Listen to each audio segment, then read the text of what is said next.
Hello viewers, আশা রাখি সবাই ভালো আছেন। চলে আসলাম আজকে আমরা নতুন একটি ভিডিও নিয়ে আপনাদের সামনে।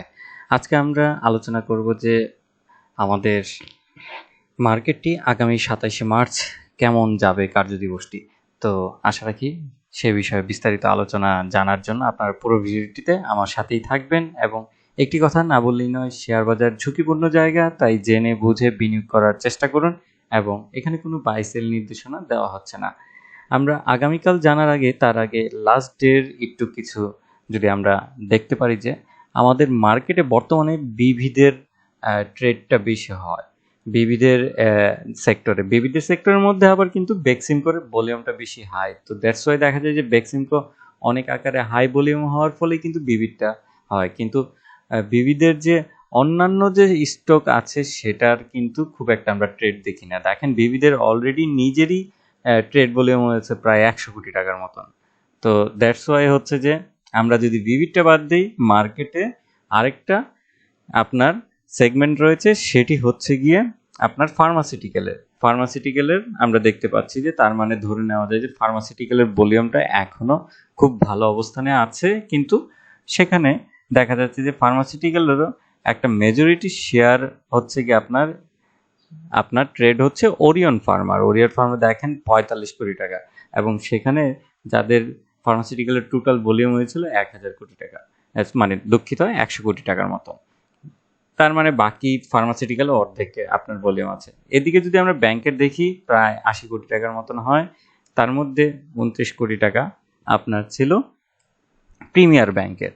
তো প্রিমিয়ার ব্যাংক আমরা বেশ একটা ভালো পজিশনে দেখতে পাচ্ছি, কারণ তারা প্রত্যেক বছর ভালো একটা প্রফিট দিয়ে যাচ্ছে এবং গত বছর কিন্তু তারা ভালো একটা ডিভিডেন্ড দেয়। দ্যাটস ওয়াই তাদের আশা করা যাচ্ছে যে এবছর একটা ভালো প্রফিট হয়েছে, তার মানে তারা একটা ভালো ডিভিডেন্ড দিবে।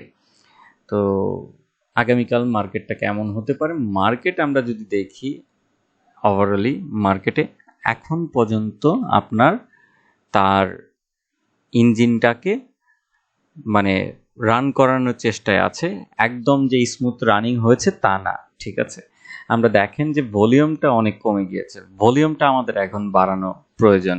মার্কেটে চাহিদা ক্রিয়েট করার জন্য ভলিউমটা খুবই অত্যন্ত প্রয়োজন। এবং মার্কেটে আরেকটা বিষয় যেটা হচ্ছে গিয়ে, আমরা মার্কেট যেখান থেকে উঠতে দাঁড়াতে দেখি সেখান থেকে মার্কেট একটা জায়গার মধ্যে ঘুরপাক খাচ্ছে। মানে এখান থেকে মার্কেট তার একটা হয়তো স্ট্রং লেভেলের হচ্ছে যে নতুন সাপোর্ট তৈরি করে একটা নতুন পর্যায়ে নিয়ে যাবে।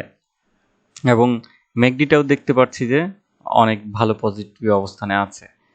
তো মার্কেট করা যাচ্ছে যে আগামী রবিবারে আমরা যে জিনিসটা দেখতে পারি যে মার্কেটে আপনার ব্যাংকের কিছু ভলিউম দেখতে পারি, এবং হচ্ছে যে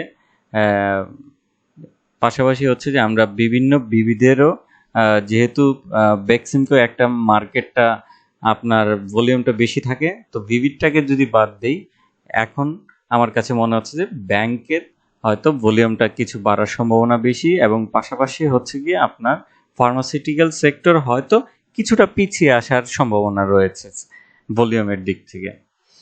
তো মার্কেট আগামীকাল আমরা আশা রাখি খুব বেশি না বাড়লেও পজিটিভ একটা মার্কেট আমরা দেখতে পাবো। এবং পাশাপাশি হচ্ছে যে ব্যাংকের হয়তো কিছু ব্যাংকের পজিটিভ মুভমেন্ট আমরা দেখতে পারি, এবং ব্যাংকের মনে হচ্ছে যে সেক্টর হিসেবে আমার কাছে ভালো হওয়ার সম্ভাবনা আছে, কারণ অলরেডি অনেক ব্যাংকগুলোর আপনার রেকর্ড ডেটের কিন্তু ঘোষণা চলে এসেছে, এবং আগামীকালকে আমরা হয়তো আরও কিছু ব্যাংকের ঘোষণা দেখতে পাবো যে তাদের কবে আসলে ডিভিডেন্ড ডিক্লারেশন করবে। তো ওভারঅল জানা যাচ্ছে যে মার্কেট আগামীকাল একটা ভালো একটা পজিটিভ হবে, এবং মার্কেট এখান থেকে আরেকটু সময় নিয়ে আপনার টার্ন করবে। তো তার জন্য অবশ্যই আপনাকে ধৈর্য সহকারে থাকতে হবে। এবং একটি কথা না বললেই নয়, শেয়ার বাজার ঝুঁকিপূর্ণ জায়গা, তাই জেনে বুঝে বিনিয়োগ করুন। এবং এখানে কোনো বাই সেল নির্দেশনা দেওয়া হচ্ছে না। ধন্যবাদ।